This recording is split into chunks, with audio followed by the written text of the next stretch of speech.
अयोध्या नगरी हाल ही में भजन, कीर्तन, रामायण पाठ और हनुमान चालीसा के पवित्र स्वरों से गूंज उठी, जिसका मुख्य केंद्र सिद्ध पीठ हनुमत निवास था।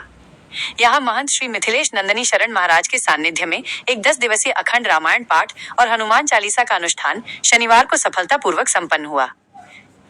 आयोजन का संकल्प और उद्देश्य। इस विशेष आयोजन की प्रेरणा उन दक्षिण भारतीय श्रद्धालु महिलाओं से मिली, जिन्होंने वर्षों पहले ये संकल्प लिया था कि श्री राम जन्मभूमि पर भव्य मंदिर का निर्माण पूर्ण होने पर वे अयोध्या आकर अखंड रामायण पाठ और हनुमान चालीसा का पाठ करेंगी।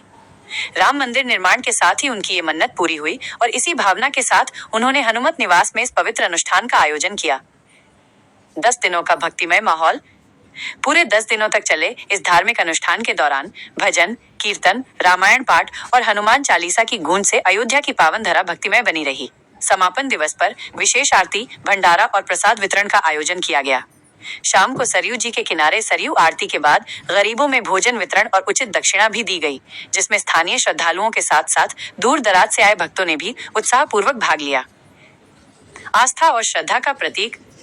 इस अवसर पर महंत मिथिलेश नंदनी शरण महाराज ने कहा, यह आयोजन राम भक्तों की आस्था और श्रद्धा का प्रतीक है। जब श्रद्धा संकल्प बन जाए तो वह स्वयं प्रभु के चरणों तक पहुंच जाती है। वृंदावन से पधारे महंत युगल शरण, दक्षिण भारत की निर्मला माता और उनकी सगी बहनों सहित उपस्थित सभी साधु संतों का सेवा सत्कार और श्रद्धापूर्ण विदाई अंग वस्त्र देकर की गई। इस अवसर पर प्रोफेसर प्रदीप मिश्रा के साथ अयोध्या के समस्त संत, महंत और गृहस्थ भी उपस्थित रहे। यह आयोजन श्री राम भक्तों की अटूट आस्था और अयोध्या में राम मंदिर निर्माण के प्रति उनकी गहरी भावना का एक सुंदर उदाहरण प्रस्तुत करता है। श्री अयोध्या नाथ की जय। भगवान की कृपा से आज श्री हनुमत निवास धाम में संतों की प्रसादी की व्यवस्था थी। अयोध्या के लगभग सभी संतों को आमंत्रित किया गया था। उसके बाद प्रसाद कुछ ठाकुर जी कृपा से, हनुमान जी कृपा से पर्याप्त बचा हुआ था। आज हम लोग सरयू मैया किनारे में आरती के बाद से सभी जो दर्शन करने आए हैं सब भक्तों को बिठा के प्रसाद पवा रहे हैं। आरती में जितने भक्त आए हुए थे और भी जो यात्री बाहर से आए हुए हैं सबको आग्रहपूर्वक यहाँ प्रसाद पवाया जा रहा है। ये भगवान की कृपा का प्रसाद है, ठाकुर जी की कृपा का प्रसाद है। ये मनुष्य की कहीं कोई सामर्थ्य नहीं है। भगवान की जैसी इच्छा होती है और भगवान की कृपा होती है वैसा कार्य होता है। हमारी माता जी हैं, ये बेंगलोर से आई हुई हैं।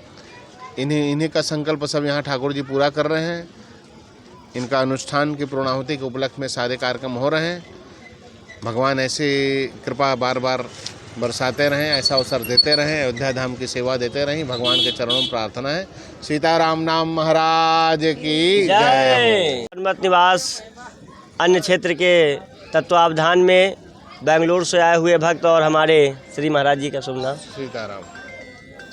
सीताराम दास जी महाराज, आपके सुंदर तत्वावधान में अनुसरण में भव्य भंडारा हुआ और दोपहर में स्थान हनुमत निवास में भव्य भंडारा हुआ। उसके बाद दिव्य प्रसाद वितरण सायंकाल में सरयू महारानी के तट पे जो भी श्रद्धालु भक्त बाहर से आए हुए आगंतुजन हैं और सोमवार के अवसर पर नागेश्वर नाथ भगवान के जलाभिषेक करने आए हुए तमाम भक्तों को विशेष प्रसाद अर्पण किया गया है।